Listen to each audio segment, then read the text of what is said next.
Hello friends, मैं हूं JP Singh और आप देख रहे हैं केमिस्ट्री गुरुजी चैनल। अब हम बात करेंगे अपने आज के लेक्चर की। आज हमारा लेक्चर 6 है।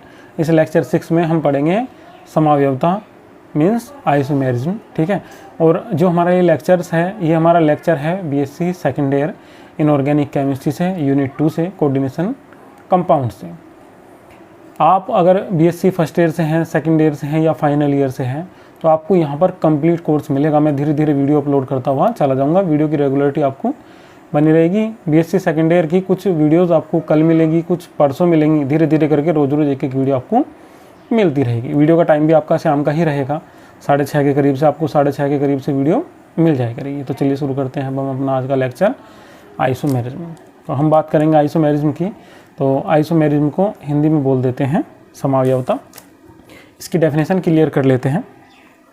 तो इसकी जो हमारी डेफिनेशन है वो हमारी डेफिनेशन है, टू और more substance having the same molecular formula but different structure और different arrangement in space are called isomer and the phenomena is called isomerism. ठीक है, तो हम बात करेंगे इसकी हिंदी की क्या निकल के आएगी। तो इसकी हिंदी ये है, हमने यहाँ लिखा हुआ है टू और मोर सब्सटेंस। ठीक है, तो टू और मोर सब्सटेंस की हम बात करेंगे तो टू और मोर का मतलब है दो या दो से अधिक। ठीक है, दो या दो से अधिक सब्सटेंस हैविंग, जो रखते हैं, क्या रखते हैं, द सेम मोलिकुलर फॉर्मूला। ठीक है, जिनका जो आणविक सूत्र होता है वो कैसा होता है, सेम होता है, बट डिफरेंट स्ट्रक्चर और डिफरेंट अरेंजमेंट, मगर उनका जो स्ट्रक्चर होता है वो कैसा होता है, डिफरेंट होता है। और अगर हम बात करेंगे इनकी व्यवस्था की, अरेंजमेंट की, तो वो भी कैसी होती है, डिफरेंट इन स्पेस। ठीक है, जो खाली स्थान होता है, जो तरह से व्यवस्था होती है, ठीक है, स्पेस, उसमें भी कैसी होती है, इनकी जो अरेंजमेंट होती है वो कैसी होती है, डिफरेंट और कॉल्ड, ये कहलाते हैं आइसोमर। ये क्या कहलाएंगे, आइसोमर कहलाएंगे। And the phenomena is called, और इनका जो फिनोमिना होगा उसे हम क्या बोल देंगे, आइसोमेरिज्म। ठीक है, अब हम बात करते हैं इसकी जो आइसोमेरिज्म वर्ड है या आइसोमर जो वर्ड्स है वो कहाँ से लिया गया है, हम बात करेंगे।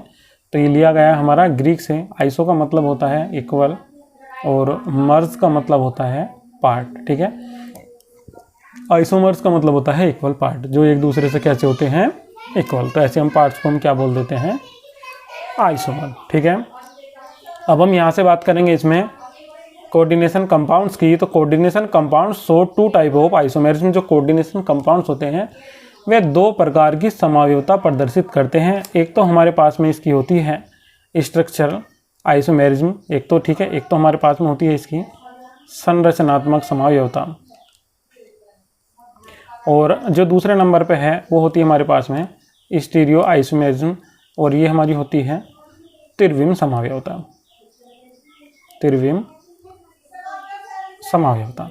ठीक है, ये हमारी जो पहले वाली है ये हमारी है संरचनात्मक समावयवता और दूसरी हमारी है त्रिविम समावयवता। एक हमारी होगी स्ट्रक्चरल आइसोमेरिज्म और दूसरी हमारी होगी स्टीरियो आइसोमेरिज्म। ठीक है, यहाँ तक आपको समझ में आ गया होगा। अब हम जो पहले क्लियर करेंगे वो हम क्लियर करेंगे इसमें स्ट्रक्चर आइसोमेरिज्म। ठीक है, ये जो हमारी स्ट्रक्चर आइसोमेरिज्म है इसे हम सबसे पहले क्लियर करेंगे। तो बात करेंगे स्ट्रक्चर आइसोमेरिज्म की कितने टाइप्स की होती है। तो ये हमारी कुल मिला के 6 टाइप्स की होती है। अब मैं अगर यहाँ आपको बात करूँगा तो जो हमारी शुरू के 5 टाइप्स जो हैं इसमें, ये तो हमारी रियलिटी के होते हैं। और अगर हम बात करेंगे इसके 6 टाइप की, ये भी आपको बुक में पढ़ाया जाता है। पॉलीमराइजेशन आइसोमेरिज्म, ये कोई समावयवता नहीं होती है, फिर भी इसे समावयवता में शामिल करा गया है। बताएंगे इसका कारण क्या होता है। चलिए समझना शुरू करते हैं। तो ये कितने टाइप्स के होते हैं, ये 5 प्रकार के होते हैं। There are 5 types. तो हम बात करेंगे पहले नंबर पे। तो पहले नंबर पे हमारा कौन सा है, आयोनाइजेशन आइसोमेरिज्म है, इसे हम आयनन समावयवता बोल देते हैं।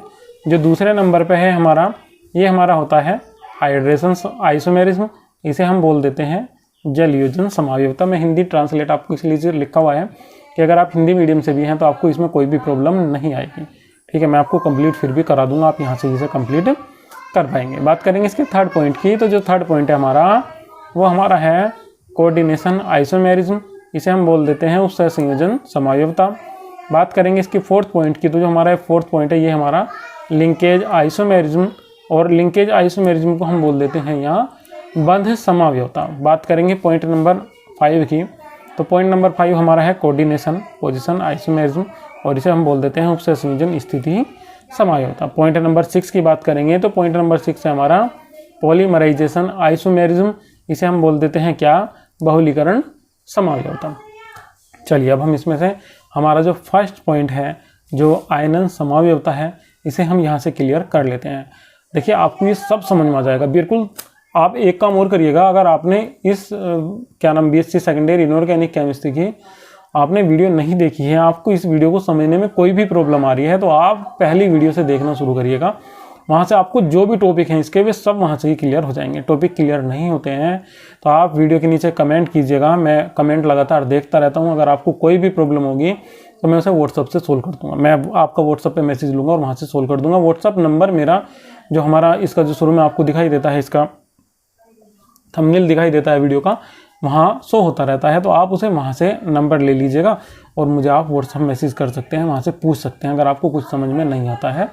तो चलिए पढ़ते हैं इसका first type, point number first. और अगर आप चैनल पर नए हैं तो फिर कहूँगा आपसे कि चैनल को सब्सक्राइब कर लीजिएगा, वीडियो को लाइक कीजिएगा और अधिक से अधिक शेयर कीजिएगा। क्यों? क्योंकि मेहनत करने के बावजूद भी वीडियो इतने आगे तक नहीं जा पा रही है जितने आगे तक जानी चाहिए।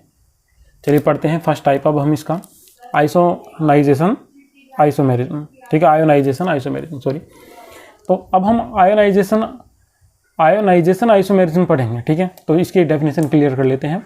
Compound which have different ion in solution although they have same composition, ठीक है। ये वे कंपाउंड्स होते हैं जो सॉल्यूशन में कैसे देते हैं डिफरेंट आयन, ठीक है।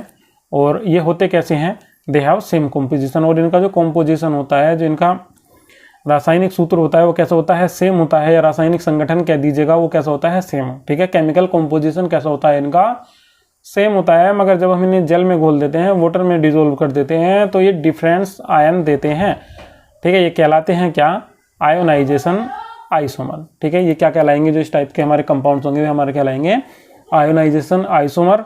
और जो हमारी इस प्रकार का जो फिनोमिना होगा, जो हमारी घटना होगी, वो हमारी कहलाएगी आयोनाइजेशन आइसोमेरिज्म। समझ में आपको आ गया होगा। एक बार मैं आपको फिर रिपीट कर देता हूँ। Compounds which have different ion in solution, जो सॉल्यूशन में डिफरेंट आयन देते हैं वे compounds although they have same composition, और उन कंपोजिशन कैसा होता है उनका, सेम होता है, आर कॉल्ड कहलाते हैं आयोनाइजेशन आइसोमर। और जो इनका फिनोमिना है वो कहलाता है आयोनाइजेशन आइसोमेरिज्म। चलिए अब हम देख लेते हैं कौन वाटर में मॉलिक्यूल्स अलग देगा, सेम देगा। इसके एग्जाम्पल अब हम यहाँ से देख लेते हैं। तो यहाँ हमने एक एग्जाम्पल इसका लिया हुआ है।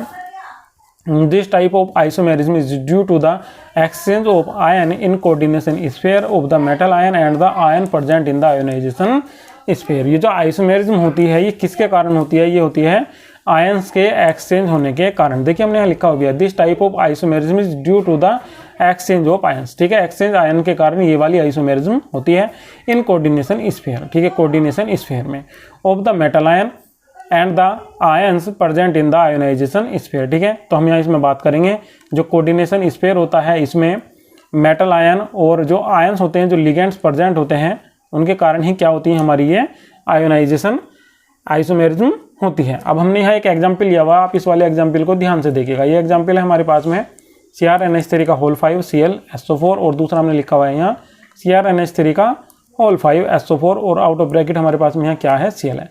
याद रखिएगा जब हम इसे वाटर में डिसोल्व करेंगे SO4 वाले आयंस को, तो SO4 आयंस अलग हो जाएगा और हमें ये वाला आयंस वाटर में प्राप्त होगा। ये हमारे पास में कैसा है, ये हमारे पास में हमें मिल रहा है यहाँ से कॉम्प्लेक्स आयन, ठीक है। ये हमारे पास जो है ये कैसा है, कॉम्प्लेक्स आयन है। और दूसरे वाले की बात करेंगे तो इसमें ये वाला कॉम्प्लेक्स आयन मिलेगा हमें, ठीक है। तो हम यहाँ ऐसे कंपाउंड्स की बात कर रहे हैं, अगर हमने वाटर में डिसोल्व कर देंगे तो उनके जो आयंस होंगे, जो कॉम्प्लेक्स आयंस होंगे या नॉर्मल जो आयंस होंगे, वे भी कैसे होंगे, सिमिलर नहीं होंगे, अलग अलग होंगे। तो ये हमारे क्या कहलाएंगे, आयोनाइजेशन आइसोमर्स। और जो इनका फिनोमिना होगा वो हमारा क्या कहलाएगा, आयोनाइजेशन आइसोमेरिज्म, ठीक है। तो ये आपको यहाँ से क्लियर हो गया होगा। फिर इसके बाद में हमने इसका एक सेकंड एग्जाम्पल भी लिया हुआ था, बात करेंगे सेकंड एग्जाम्पल की। तो सेकंड एग्जाम्पल हमारे पास में ये था PTNH3 का होल 4 OH का होल 2 SO4, और दूसरा एग्जाम्पल हमारे पास में SO4 अंदर है और OH का होल 2 बाहर है, ठीक है। तो इसमें भी जो एक आयन होगा वो ये वाला हो जाएगा, दूसरा आयन OH माइनस आ जाएगा। इसकी हम बात करेंगे तो इसका एक आयन ये वाला हो जाएगा और एक आयन इसमें हो जाएगा SO4 2 माइनस वाला। तो यहाँ से आपको ये टॉपिक अगर क्लियर हो गया है तो आप वीडियो के नीचे कमेंट जरूर कीजिएगा, आपको वीडियो समझ में आई है या फिर नहीं। चलिए अब बात करते हैं इसके दूसरे, जो हमारी अगली आइसोमेरिज्म है उसकी जो दूसरी वाली है हमारी, वो है हाइड्रेशन आइसोमेरिज्म, जलयोजन समावयवता। तो जो जलयोजन समायोजता है हमारी, सबसे पहले हम इसकी डेफिनेशन को क्लियर कर लेंगे। तो डेफिनेशन क्लियर करते हैं इसकी।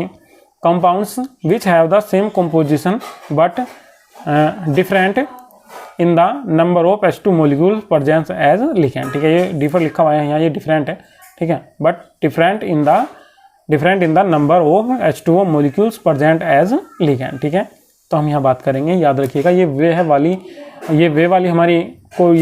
वाली हमारी आइसोमेरिज्म है जिसमें ब्रैकेट के अंदर H2O के मोलिक्यूल्स की संख्या जो होती है, जो नंबर्स ऑफ H2O मोलिक्यूल्स होते हैं वे कैसे होते हैं, डिफरेंट होते हैं। देखिए लिखा हुआ भी है, compounds which have the same composition. ठीक है, वे कंपाउंड्स जो रखते हैं same composition but different in the number of H2O molecules present as ligand, मगर उनमें जो नंबर्स हैं किसके, H2O के मोलिक्यूल्स के लिगैंड के रूप में वे कैसे होते हैं, डिफरेंट होते हैं। ठीक है, that is the in the coordination sphere में and as molecule of hydration. ठीक है, और जो मोलिक्यूल्स हैं हमारे पास में मोलिक्यूल्स होते हैं काय में, हाइड्रेशन में, इन द आयोनाइजेशन स्फीयर। और आयोनाइजेशन स्फीयर में अगर हम उनका आयोनाइजेशन स्फीयर भी बना देते हैं तो उसमें भी हमें जो वाटर के मोलिक्यूल्स होंगे वे कैसे पाएंगे, उनमें डिफरेंट पाएंगे, आर कॉल्ड हाइड्रेट आइसोमर्स। ये हमारे कहलाएंगे हाइड्रेट आइसोमर। जो हमारा फिनोमेना है वो हमारा कहलाएगा हाइड्रेशन आइसोमेरिज्म। ठीक है, अब हम बात करेंगे इसके एग्जाम्पल की। चलिए एग्जाम्पल देख लेते हैं, आपको यहाँ से सही से समझ में आ जाएगा। तो यहाँ एग्जाम्पल जो हमने लिए हुए हैं ये हमारे पास में 2 हैं। यहाँ बात करेंगे, जहाँ मैं लाइन खींच रहा हूँ इसकी, यहाँ से आप इसे देखेंगे, CrH2O का whole 6 out of bracket Cl3। अगर आप इस एग्जाम्पल की बात करेंगे तो याद रखिएगा इसमें अंदर कितने हैं H2O के मोलिक्यूल्स, कितने हैं, 6 हैं। अब अगर हम बात करेंगे दूसरे की तो इसमें H2O के मोलिक्यूल्स अंदर कितने हैं, 5 हैं। तो याद रखिएगा जब इसका आयोनाइजेशन होगा, इसके आयनन बनेंगे तो इसमें कितने रह जाएंगे, केवल 5 मोलिक्यूल्स रह जाएंगे, और इसमें कितने रह जाएंगे, 6। तो याद रखिएगा इन दोनों के दोनों में कोऑर्डिनेशन स्फीयर के अंदर जो वाटर मॉलिक्यूल्स के जो नंबर्स हैं वो कम या फिर ज़्यादा हो जाएंगे। एक में 5 होंगे तो दूसरे में कितने हो जाएंगे, 6। यही हमारी इसकी डेफिनेशन थी। ठीक है, कि कोऑर्डिनेशन स्फीयर के अंदर जो उनके पास में जो H2O के मॉलिक्यूल्स होते हैं उनका जो नंबर्स होता है वो कैसा होता है, डिफरेंट होता है। ठीक है, इसमें हमने इसके एग्जाम्पल में लिखा हुआ भी यही है। There are 2 different hexahydrate of chromic chloride which has a empirical formula CrCl3.6H2O। The formula which has been given to 2 hydrate isomer are as follows। ये हमने 2 आइसोमर्स इसमें लिखे हुए हैं। आपको यहाँ इसकी हिंदी में ऐसी कोई प्रॉब्लम होना नहीं चाहिए। यहाँ लिखा हुआ है ना हमने ये इसमें, there are two different hexahydrates। ये हमने 2 डिफरेंट हेक्साहाइड्रेट लिए हुए हैं। यहाँ किसके हैं, ये क्रोमिक क्लोराइड के हैं, which have same imperial formula. इनका जो इंपीरिकल फॉर्मूला है वो कैसा है, सेम है, CrCl3.6H2O। और हमने जो इनके जो 2 पार्ट्स अलग से लिए हुए हैं वे हमने इसमें नीचे दिखाए हुए हैं। पहले का नाम है hexa aqua chromium, oxidation state दिखा रखी है इसकी 3rd क्लोराइड, और दूसरा हमारे पास में है यहाँ penta aqua chloride chromium 3rd chloride, और इसका जो कलर होता है वो कैसा होता है, ब्लू ग्रीन होता है। चलिए बात करते हैं अब इसके अगले पॉइंट की, अगले आइसोमेरिज्म की। तो जो हमारी यहाँ 3rd आइसोमेरिज्म है वो हमारी है यहाँ कोऑर्डिनेशन आइसोमेरिज्म। इसकी डेफिनेशन और एग्जांपल आपको दिखाई दे रहे होंगे मेरे पीछे स्क्रीन पर, इसे भी क्लियर कर लेते हैं।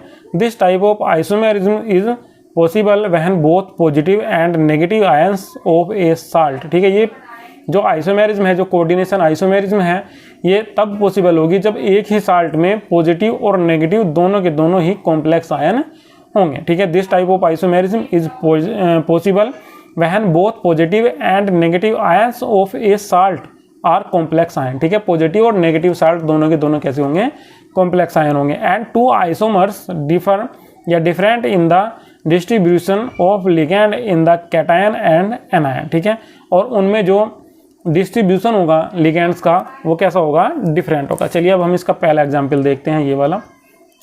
तो यहाँ ध्यान से देखिएगा, एक कोऑर्डिनेशन स्फीयर यहाँ है और दूसरा कोऑर्डिनेशन स्फीयर यहाँ है। 2 कोऑर्डिनेशन स्फीयर हैं, दोनों में एक पहला है और एक कहाँ है, दूसरा। अब हम बात करेंगे तो इन दोनों का फॉर्मूला तो सेम है, मगर हम बात करेंगे इसमें लिगैंड्स की, तो किससे कितने लिगैंड जुड़े हुए हैं। यहाँ देखिएगा Cr से जुड़े हुए हैं 6 NH3। इसकी हम बात करेंगे तो यहाँ Cr से जुड़े हुए हैं Cn लिगैंड। यहाँ हम बात करेंगे तो CO से कौन जुड़ा हुआ है, Cn लिगैंड जुड़ा हुआ है, और यहाँ CO से कौन जुड़ा हुआ है, NH3 लिगैंड। इसकी डेफिनेशन भी हमें यही कह रही थी कि हमारे पास में जो पॉजिटिव और नेगेटिव होंगे, जो पॉजिटिव, ठीक है, और नेगेटिव होंगे उनका हमें पता लगाना है। ठीक है, पॉजिटिव और नेगेटिव का। ठीक है, अगर हम इसकी और इसकी पॉजिटिव नेगेटिव की बात करेंगे तो यहाँ पॉजिटिव है और यहाँ इसमें ये क्या है, नेगेटिव। ये पहले लिखे जाना था और ये बाद में लिखा जाना था, ठीक है। ये भी जरूरी होता है, जब पहले लिखेंगे तो याद रखिएगा जो पहले लिखा जाता है वो पॉजिटिव होता है और जो बाद में लिखा जाता है वो नेगेटिव होता है, ठीक है। तो यहाँ ध्यान दीजिएगा, तो CR के साथ में यहाँ NH3 जुड़ा हुआ है, यहाँ CR के साथ में CN जुड़ा हुआ है, तो यहाँ डिफरेंट हो गए हैं। और अगर हम इनका मोलिकुलर फॉर्मूला निकालेंगे तो कैसा आ जाएगा, सेम आ जाएगा, ठीक है। तो कोऑर्डिनेशन आइसोमेरिज्म आपको समझ में आ गई होगी। कोऑर्डिनेशन आइसोमेरिज्म ऐसे साल्ट्स में, ऐसे कॉम्प्लेक्स साल्ट्स में होता है जिनमें दोनों के दोनों पॉजिटिव और नेगेटिव साल्ट दोनों के दोनों ही कॉम्प्लेक्स आयन के फॉर्म में होते हैं, ठीक है। और इनमें जो लिगेंड है उनका एक्सचेंज हुआ होता है। इसके दूसरे एग्जाम्पल की बात करेंगे तो सेम है। CN से यहाँ CR से कौन जुड़ा हुआ है, CN। यहाँ CO से कौन जुड़ा हुआ है, EN। हम यहाँ बात करेंगे तो यहाँ CR से कौन जुड़ गया है, देखिए अपोजिट हो गया है, EN जुड़ गया है। और यहाँ CO से कौन जुड़ गया है, CN। अपोजिट हो गए, जुड़ गए हैं, ठीक है। तो इस टाइप की जो आइसोमेरिज्म होगी वो हमारी क्या होगी, वो हमारी होगी कोऑर्डिनेशन आइसोमेरिज्म। चलिए अब हम बात करते हैं इसके अगले पॉइंट्स की, अगले टाइप की। 3 टाइप्स हम इसके पढ़ चुके हैं, बात करेंगे इसके 4th टाइप की। तो 4th टाइप जो हमारे पास में है वो हमारे पास में है लिंकेज आइसोमेरिज्म, ठीक है। ये एक थोड़ा सा डिफरेंट टाइप हो जाएगा इनमें, ठीक है। This type of isomerism is form of those complex. इस प्रकार की जो आइसोमेरिज्म होती है वो ऐसे कॉम्प्लेक्स कंपाउंड में होती है where ligand contain more than 1 donor atom. जब कोई एक लिगेंड रखता है एक से ज़्यादा डोनर एटम, ठीक है। और दैट इज इनकी हम बात करेंगे तो ये किस प्रकार के होते हैं, ये होते हैं जैसे कि हमारे पास में होता है एम्बिडेंटेट लिगेंड। एम्बिडेंटेट लिगेंड वे लिगेंड होते हैं जिनके पास में 2 डोनर एटम होते हैं, मगर किसी एक सिचुएशन में केवल एक ही एटम अपना lone pair of electrons donate करता है। बात करेंगे इसके एग्जाम्पल की, तो हमने जो एग्जाम्पल लिया हुआ है वो हमारा अगली स्लाइड में आ जाएगा। यहाँ हमने जो इसकी इंग्लिश लिखी हुई है इसकी थोड़ी सी हिंदी एक्सप्लेन कर लेते हैं, ठीक है। तो यहाँ लिखा हुआ है हमारा इन NO2 में group both nitrogen and oxygen. इसमें एक नाइट्रोजन है और दूसरा कौन है, ऑक्सीजन है। जिसमें 2 डोनर एटम है, एक्ट एज डोनर एटम। दोनों के दोनों कैसे हैं, डोनर एटम है। The donation of electron pair by different atom from different compound, ठीक है।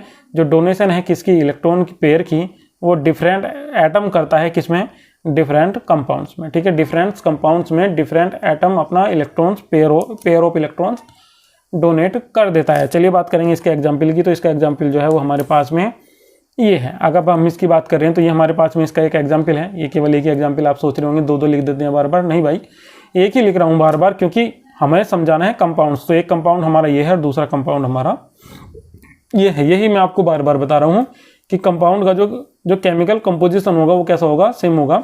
जब मोलिकुलर फॉर्मूला कैसा होगा, इसका सेम होगा। और इसमें अलग अलग सिचुएशन हो जाएंगी, तो वे अलग अलग सिचुएशन कौन कौन सी, उन्हें हम लगातार एक्सप्लेन करते हुए जा रहे हैं। तो इसमें आपको 2 कंपाउंड्स की जरूरत पड़ेगी, बार बार 2 कंपाउंड्स की ही आपको जरूरत पड़ेगी। तो इस कंपाउंड्स में अगर हम बात करेंगे तो इस कंपाउंड्स में जो हमारा एम्बिडेंटेड लिगेंड है वो कौन है, NO2। हम यहाँ बात करेंगे तो यहाँ जो हमारे पास में जो इलेक्ट्रॉन का जोड़ा दिया हुआ है वो N के द्वारा दिया हुआ है। और अगर हम इसमें बात करेंगे तो इसमें जो इलेक्ट्रॉन का जोड़ा दिया हुआ है वो किसके द्वारा दिया हुआ है, O के द्वारा दिया हुआ है, ठीक है। तो इस प्रकार जो कंपाउंड्स होंगे हमारे इस टाइप्स के, उन्हें हम क्या बोल देंगे, इस प्रकार के जो कंपाउंड्स होंगे उन्हें हम क्या बोल देंगे, लिंकेज आइसोमर्स। और जो हमारे पास में ये फिनोमिना होगा इसे हम क्या बोल देंगे, लिंकेज आइसोमेरिज्म। अब आप देखिएगा यहाँ जुड़ा हुआ है NO2 और यहाँ हमने लिख रखा है ONO, ठीक है। चार्ज नहीं बदलेगा, चार्ज सेम रहेगा जैसा पहला था, ठीक है। जो उसका मोलिकुलर फॉर्मूला है वो भी सेम रहेगा, मगर जो लिगेंड का जो डोनर एटम है वो चेंज यहाँ हो जाएगा। यहाँ देखिए यहाँ N है और यहाँ कौन है, O, ठीक है। तो ये हमारा यहाँ चेंज हुआ है। तो ये हमारी कैसी एक प्रकार की लिंकेज आइसोमेरिज्म है। बात करेंगे अगले एग्जाम्पल की। तो जो हमारा अगला एग्जाम्पल है, जो हमारी 5 टाइप की, जो 5वें टाइप की हमारी आइसोमेरिज्म है वो है हमारी कोऑर्डिनेशन पोजीशन आइसोमेरिज्म, ठीक है। जो कोऑर्डिनेशन की जो पोजीशन, इसमें पोजीशन होती है, इसमें हमारे पास में होते हैं जो लिगेंड होते हैं वे कैसे होते हैं, हमारे पॉलीन्यूक्लियर, ठीक है। पढ़िए इसे, देखिएगा, इसकी हिंदी भी समझते हैं। This type of isomerism is found bridge poly nuclear. इनमें एक ब्रिज सा बना हुआ होता है, ठीक है। ब्रिज पॉली कॉम्प्लेक्स, ये जो पाई जाती है इस प्रकार की आइसोमेरिज्म वो पाई जाती है ब्रिज पॉली न्यूक्लियर कॉम्प्लेक्स में। एंड अराइज, और ये होती है due to exchange of ligand. और ये एक्सचेंज लिगेंड के एक्सचेंज होने के कारण ही होती है, ठीक है। नहीं, अराइज का मतलब उगने से है, तो यहाँ पाया जाने से होगा। तो ये पाई जाती है किसके कारण, लिगेंड के एक्सचेंज होने के कारण, ठीक है।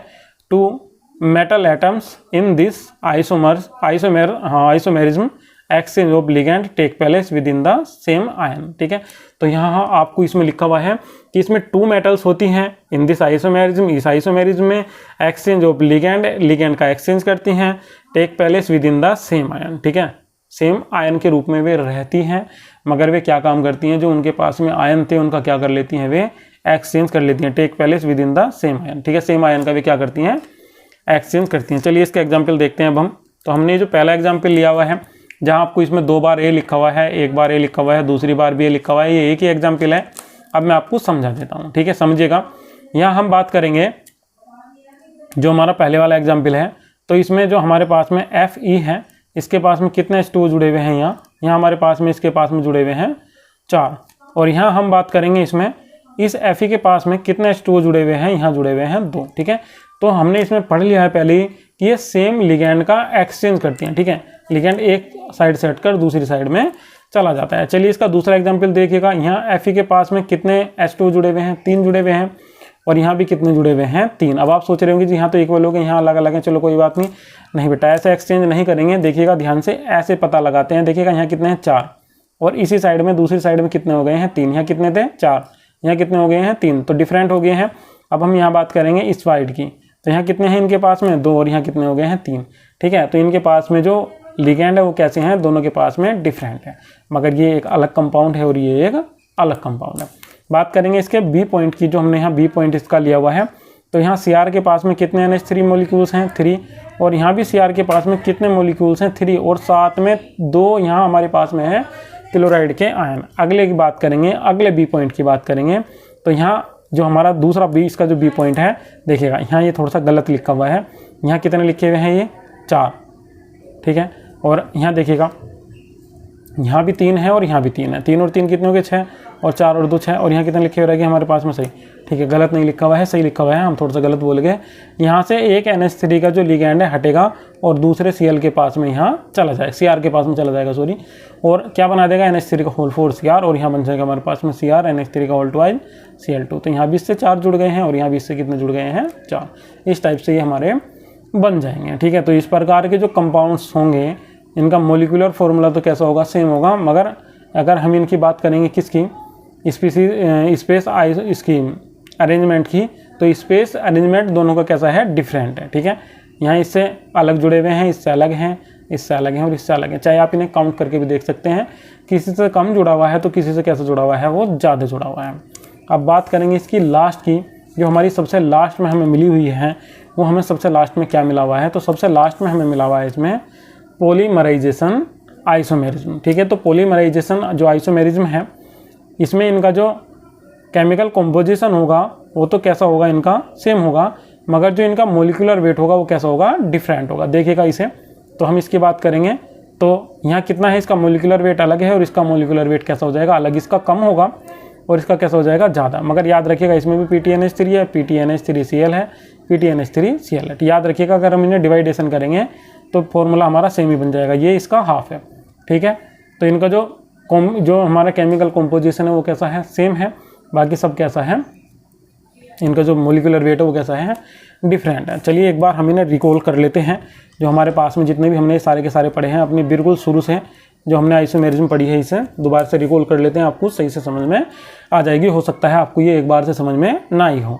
तो आज का जो हमारा टॉपिक है वो हमारा आइसोमेरिज्म है। आइसोमेरिज्म को हिंदी में कहते हैं समावयवता। इसमें 2 और मोर सब्सटेंस होते हैं जो रखते हैं सेम मोलिकुलर फॉर्मूला, मगर उनका जो स्ट्रक्चर या जो स्पेस में उनका जो अरेंजमेंट होता है वो कैसा होता है, डिफरेंट होता है। इन्हें हम बोल देते हैं आइसोमर्स, और जो हमारा फिनोमिना है वह हमारा कहलाता है आइसोमेरिज्म। बात करेंगे आइसोमेरिज्म वर्ड कहाँ से आया है, तो ये ग्रीक वर्ड है जो आइसोमर से आया हुआ है, और आइसो का मतलब होता है इक्वल और मर्स का मतलब होता है पार्ट्स, अर्थात इक्वल पार्ट्स। ठीक है, आइसोमर्स का मतलब होता है इक्वल पार्ट्स। जो कोऑर्डिनेशन कंपाउंड्स होते हैं वे शो करते हैं 2 type of isomerism, that is structural isomerism और दूसरी है स्टीरियो आइसोमेरिज्म। स्ट्रक्चरल आइसोमेरिज्म मतलब संरचनात्मक समावयवता और स्टीरियो आइसोमेरिज्म मतलब त्रिविम समावयवता। आज हम पढ़ेंगे केवल अपना स्ट्रक्चरल समावयवता, तो इसमें हम पढ़ेंगे इसका फर्स्ट टाइप। ठीक है, इसके टाइप्स पढ़ लेते हैं पहले। इसके टाइप्स कितने होते हैं, आयोनाइजेशन आइसोमेरिज्म, फिर हाइड्रेशन आइसोमेरिज्म है, कोऑर्डिनेशन आइसोमेरिज्म है, बात करेंगे 4 टाइप में, तो लिंकेज आइसोमेरिज्म है। फिफ्थ पॉइंट पे इसका कोऑर्डिनेशन पोजीशन आइसोमेरिज्म है। 6 टाइप पे बात करेंगे तो हमारे पास में है इसका पॉलीमराइजेशन आइसोमेरिज्म। अब पढ़ेंगे हम इसका first type ionization isomerism. Ionization isomerism में जो हमारे पास में कंपाउंड्स होंगे उनका जो मोलिकुलर फॉर्मूला होगा वो कैसा होगा, सेम होगा, मगर जब उन्हें हम वाटर में डिजोल्व कर देंगे तो वे डिफरेंट आयन में ब्रेक हो जाएंगे। ठीक है, compound which have different ion in solution, way compounds जो सॉल्यूशन में देते हैं different ion, although they have same composition, मगर उनका जो कॉम्पोजिशन होता है वो कैसा होता है, same, are called ionization isomer and the phenomena is called ionization isomerism. और जो फिनोमिना हो वो हमारा कहलाएगा आयोनाइजेशन आइसोमेरिज्म। चलिए बात करेंगे इसके एग्जाम्पल्स की। तो यहाँ हमने एक एग्जाम्पल इसमें लिया हुआ था, ये CrNH3 का whole 5 Cl out of bracket SO4। जब हम इसे वाटर में डिजोल्व करेंगे तो वाटर में डिजोल्व करने के बाद में क्या होगा, हमारे पास में